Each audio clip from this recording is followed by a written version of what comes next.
good evening. Tonight at the Economy at 1500, we're going to be talking about how economists have found new ways to steady growth, high stability, and full employment. Also tonight, we'll talk about the problem with time lag. Has time lag affected you? I know it's affected me. Tonight we're also going to figure out ways that the economists have fixed the problem through forecasting tools.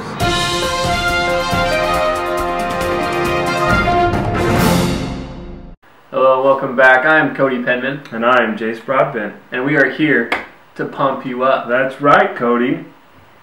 Economic stability is not an easy thing to have. One of these reasons is because of recognition lag.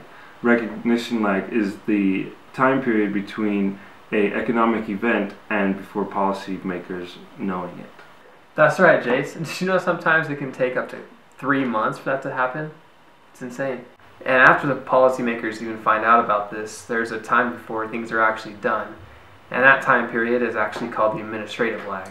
That's right, Cody. And the reason being is because Congress and lawmakers have to get together to discuss the policy. Yeah, and then it has to go to the President of the United States. And the third one is the impact lag, which is the time period where the policy starts affecting the economy. For example, we automatically feel the tax rates go up, but for a contractor it takes a while to get things arranged and signed so that work can actually be in progress. And now we'll turn the time over to the forecasting tools. Now the first forecasting tool that we'll talk about is the index of leading indicators. The index of leading indicators is the single most widely used and closely watched forecasting tool. What happens is people watch it every day, and as their reports continue to decline for 3 consecutive months, means that the economy is going into a recession. And this is a graph of the index of leading indicators. This blue line you see right here, this is our economy. These gray shadows right in here, that's the time that we fell into recession. And you can see is that every recession we always come out of it, and this thing indicated every single of the last 8 recessions. Why? It is the most commonly used because it is the most accurate that we have found thus far. Now, Jace, the hard part about all these forecasting tools is, just like with the weather, it's hard to get 100% accurate. But this so far has been the closest that we found. Another one of the most commonly used forecasting tools is the computer forecasting models. Now what happens with the computer forecasting is it looks at changes in the economy, like real GDP, employment, and overall price. What happens is they take the most high-tech computers that use hundreds of equations to predict the future economy, output, and employment. Ain't nobody got time for all those equations. Nobody got time for that.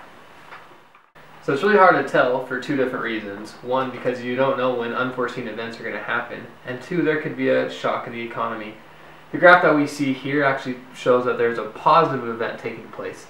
See here, this aggregated supply curve has made a shift, which shows that there's better quality, which makes it better production overall.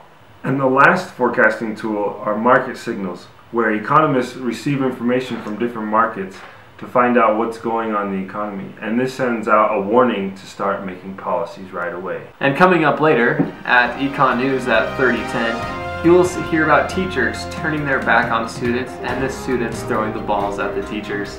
Also, the Berlin Wall coming down and how that affected the open market in their economy. Not in just their economy, but the whole world.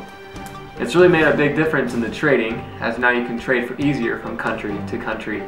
And don't forget, fight tonight between Hayek and Keynes, round 3. This is Cody Penman And Jace Broadbent. signing off. Good night, America.